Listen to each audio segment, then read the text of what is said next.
پہلے بنیادیں ہمیں بلڈ کرنا پڑیں گی اپنی. اسٹیپ 1 روحانیت میں یاد رکھیے یہ ہے کہ کوئی شخص ہمیں کتنا ہی برا کیوں نہ کہہ دے، کوئی شخص ہمارے خلاف کتنا ہی منفی پروپیگنڈا کیوں نہ کر رہا ہو، کوئی شخص ہماری جڑیں کیوں نہ کاٹ رہا ہو، کوئی شخص ہم پر کتنے ہی بہتان باندھ دے، کتنے ہی الزامات لگا دے، ہم اس کے خلاف اپنے دل میں کوئی میل نہ آنے دیں.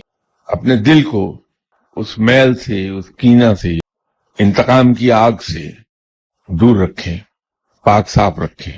یوں سمجھ لیجئے کہ روحانیت کی بلڈنگ کے لیے آپ نے اگر اس پہ عمل کیا تو بنیادوں کے لیے زمین کی کھدائی کر رہی ہیں.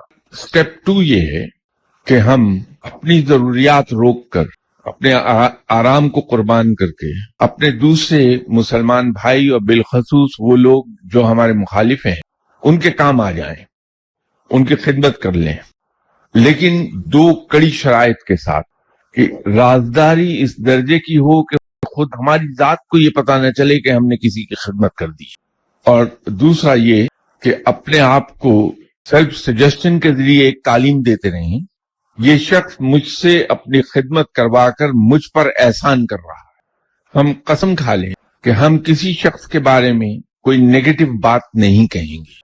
جب بھی ہماری زبان سے کسی شخص کے بارے میں کوئی کامنٹس نکلیں گے، کوئی ذکر نکلے گا کسی کے لیے تو پازیٹو ہوگا.